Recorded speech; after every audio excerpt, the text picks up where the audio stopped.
Principal साहब की तरफ से जो प्रेजेंटेशन के लिए टॉपिक मुझे मिला है वो प्राउड पाकिस्तानी। सबसे पहले समझते हैं कि प्राउड पाकिस्तानी का मतलब क्या है। प्राउड पाकिस्तानी का मतलब है कि एज अ पाकिस्तानी हमें अपने आप पर क्या फख्र होना चाहिए, और इसके साथ let's build a better Pakistan, एक रोशन पाकिस्तान बनाने के लिए हमें क्या करना चाहिए, टीचरों को, पेरेंट्स को और सोसाइटीज के जो मेंबर्स इसको क्या करना चाहिए। Next slide.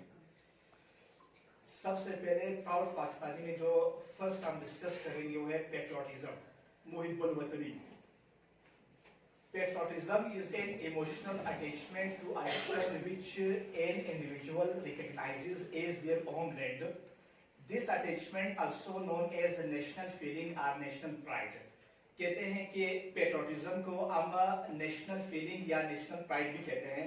कौम का फख्र या एहसासात, मुल्क के हवाले से जो इंसान के एहसासात होते हैं उसको डिस्कस करना।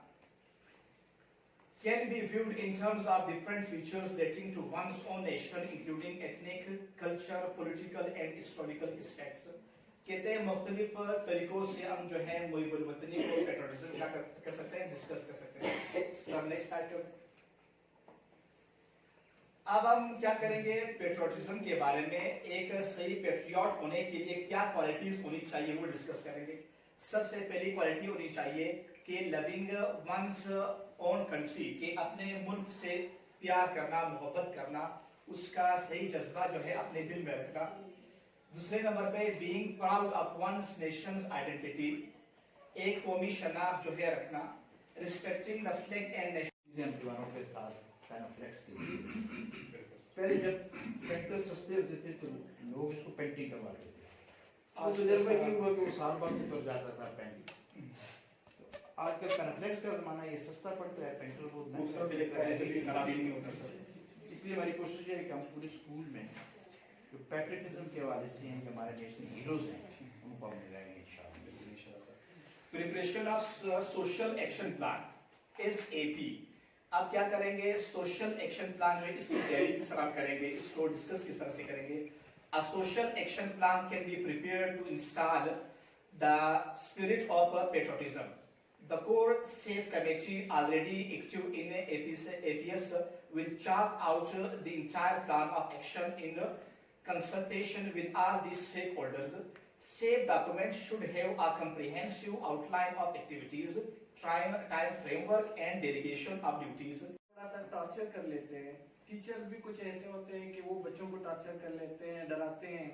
इसी तरह हम लोग क्या करते हैं, उनको अभी आजकल तो यहाँ पे तो हम लोगों ने नहीं देखा हुआ कि डंडा यहाँ पे चलता है।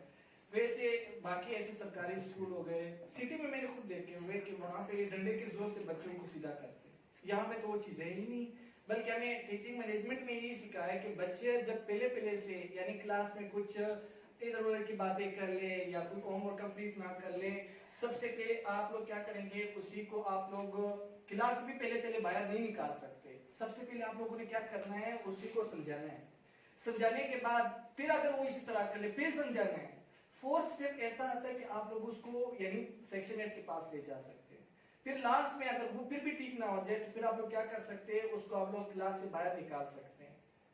तो यहाँ पे जब हम सब बात करते हैं, यहाँ पे जो सबसे पहले यानी जब हम लोग पनिशमेंट करते हैं तो साइकोलॉजिकली उनका या फिजिकली क्या चीज यानी स्टूडेंट पे क्या असर हो सकता है।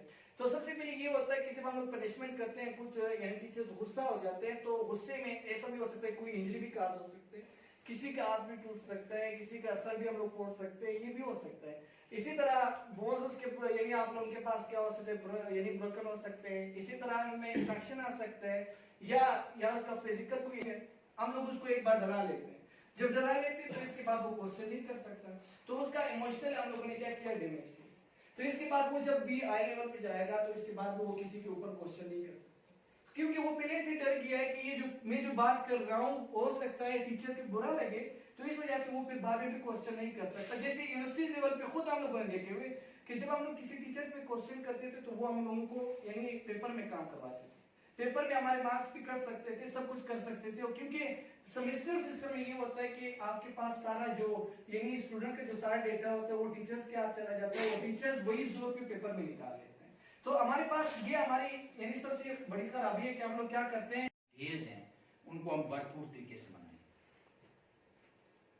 तीसरी बात सर ने जो की है कि पेरेंट्स की जो तरबियत होती है घर में, जो इनफॉर्मल इंस्टीट्यूशन है, घर भी एक इंस्टीट्यूशन है, उसको इनफॉर्मल इसलिए कहते हैं कि वहां पे हाजिरी छुट्टी के पीरियड के ज़ाब्ते नहीं है, वहां पे यूनिफॉर्म के ज़ाब्ते नहीं है, पीरियड के ज़ाब्ते नहीं है, किताबें साथ लाने के ज़ाब्ते नहीं है, आने जाने के ज़ाब्ते नहीं है। इदारा वो भी इदारा है, और सबसे बड़ा इदारा जो है वो घर है।